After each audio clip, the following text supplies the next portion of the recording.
Hi there! Welcome back mga ka-GG. Now we are the next episode of the mid laner Mage.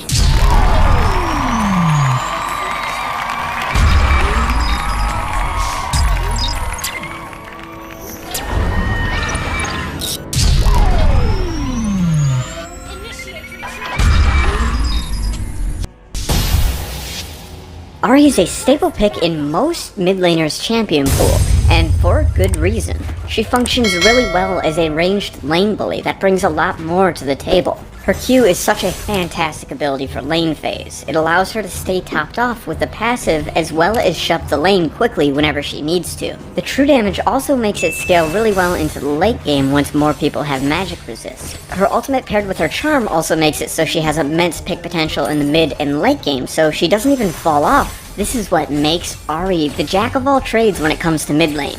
You can look to survive lane phase if you need to, you can look to dominate the lane, you can look to pick mid game, or you can look to play a more sustained damage build. She can do all of this. This is compounded by the fact that she has multiple different rune sets that work really well with her kit. If you're a player that likes to play with their team and pick out enemy champions, then you can go more of a glacial build, or if you're a player that likes to 1v9 solo carry every game, then you can go for electrocute. The versatility offered by this champion is nearly endless, and even though she has a few counter picks, she can just survive the lane phase if she's playing against them.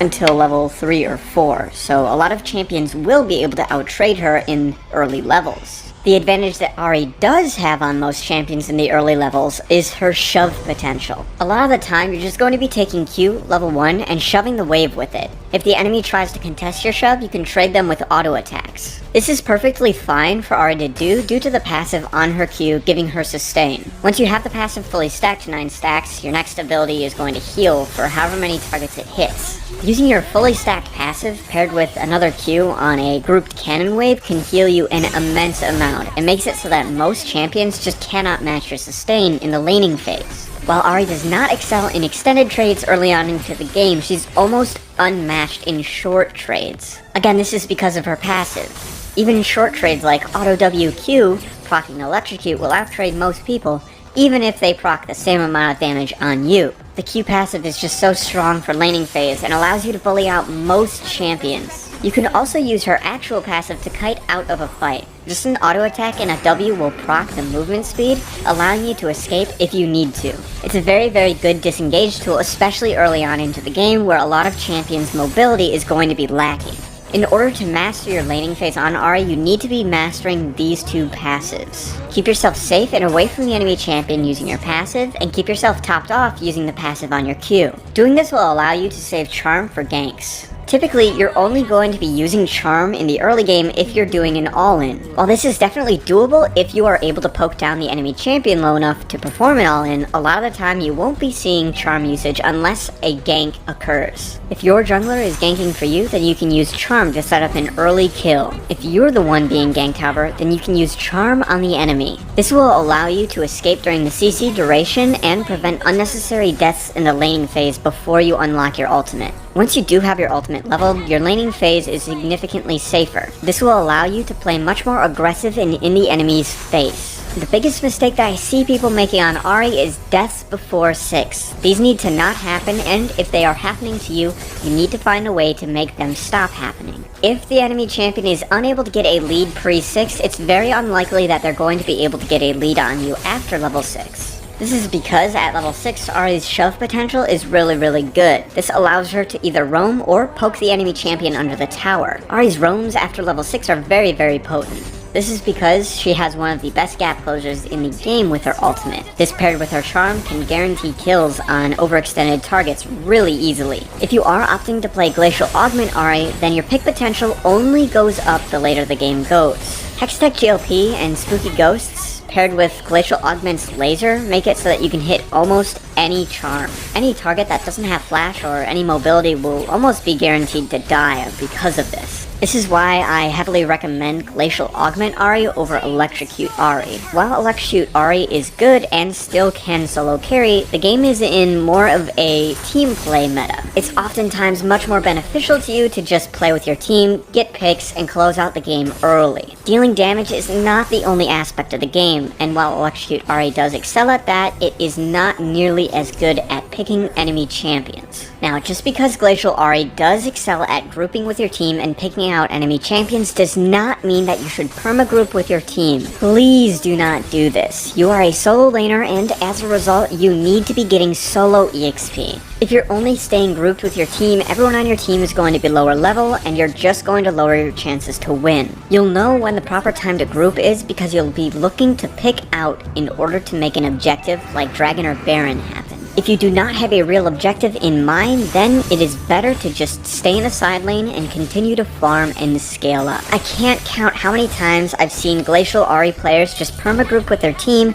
and quickly become useless. Playing like this will cause one of two things to happen. Either you will be relegated to a secondary support, or your ADC is going to be unable to farm due to the fact that you're taking all of the farm. If you are lacking in this department and you find yourself grouping with your team way too often, then try and build your discipline in staying in the side lane. You will know that you're grouping way too much if you commonly find yourself down a few levels on the enemy mid laner. If you do find this happening to you, then ask yourself this question while you are grouping. Are we looking to pick out an enemy champion for Baron, or are we looking to siege right now? If the answer is no, then you should be in the side lane looking to get farm and solo EXP. If you want, you can take TP on Ahri, which will allow you to side lane significantly better. Now, I do quickly want to go over the two builds and why they are so good, and some common mistakes that I see with each of these builds. Now, first we're going to take a look at the Glacial Augment build, and this is the build that I recommend that you run in about 70% of cases. In my opinion, the only time that you should not be running Glacial Augment build is if they are playing hypermobile champions like Camille and Riven.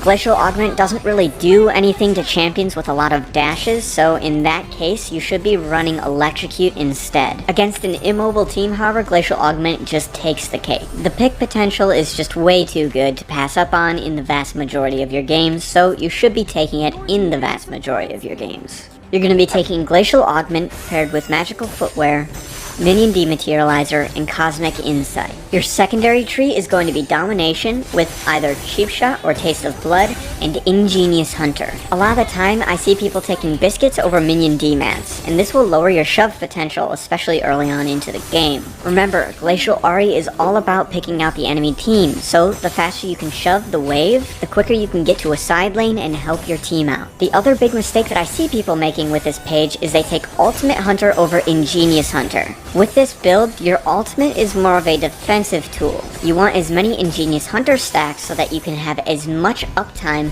on your Spooky Ghosts and your Hextech GLP as possible. For your Rune Shards, I recommend taking 2 adaptives and whatever resist that you need. With this build, I do recommend taking 3 starting items. Start the game out with a Corrupting Pot, and then on your first back, look to get a Dark Seal and a Doran's Ring. This will make it so that you can shove endless waves and you'll never run out of mana. And if you take a poor trade, you can heal up using your passive and your Corrupting Pot. With this build, you don't want to heavily trade into the enemy mid laner because they're most likely going to be having a damage keystone while you won't. For this reason, shoving, sustaining, and roaming are your main priorities with this build. After your starting items, you're going to want to look for a Lost Chapter into a Hextech GLP. After your Hextech GLP, you're going to be wanting to get Spooky Ghosts. Pretty much any other item can fit into this build. You're going to be primarily looking at Morellonomicon, Deathcap, Void Staff, and then either Zhonya's or Banshee's Veil for defensive items. It will heavily vary from game to game. Some games you'll need a Zhonya's and a Banshee's Veil, whereas some games you'll be opting for a Morellonomicon and a Deathcap. Really, it's up to player preference. The only core items in this build are Hextech GLP and Spooky Ghosts.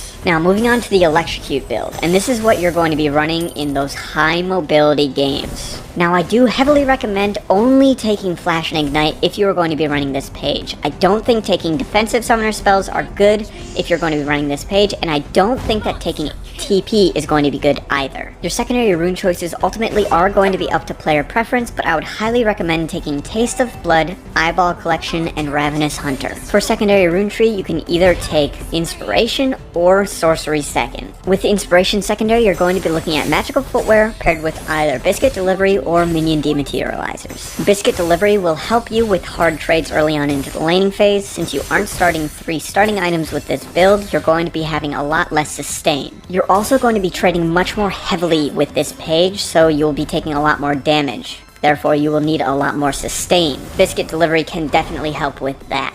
I would not recommend running Minion Demats quite as much with this page, simply because you're not just looking to shove in, you're looking to trade a lot more often. If you are running Sorcery second, then you can take Mana Flow Band and Transcendence, or Transcendence and Gathering Storm. If you find that you're running out of mana a lot, then Mana Flow Band is really good for you, but if not, then Gathering Storm is really good to secure your late game. The build for this one is super straightforward. You're going to want to look for an early lost chapter into Ludens, Morellonomicon, Deathcap, Void Staff, and then Zonia's or Banshee's Veil. Your boots should be either Merc Treads or Sork Shoes, and finish those whenever possible. With the Electrocute rune page, you do want to be significantly more aggressive in lane phase, like I've said before. You can look to poke the enemy champion down in the early lane phase if you want, and look for a kill at level 5, but I think it's still better to just play the early lane safe and wait for your level 6. One of my favorite things to do on Electrocute Ahri is to roam into the enemy jungler and kill the enemy jungler. You're usually able to do this pretty uncontested because a lot of champions do have a hard time matching your shove. With this build, you are going to be grouping with your team significantly less. You want to be getting as much solo gold and EXP as possible before grouping with your team, forcing a team fight, and looking to end the game. With this build, you are going to be looking to use your ultimate a little bit more aggressive. However, it's still mostly going to be used just to reposition. You want to get yourself in a good position in the fight in order to hit Q and Charm on a priority target without putting yourself in danger of dying. Teamfighting with this build is significantly harder than it is with the Glacial Augment build because you do have to play so much closer to a teamfight with it. If you have been enjoying all of our content lately, make sure to check out our website, GameLeap.com. There we have hundreds of guides, all done by challenger players, and we are constantly adding new ones. We have guides on both the 5 fundamental roles as well as champion-specific guides. So if you haven't already, be sure to check it out using the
shake it, baby.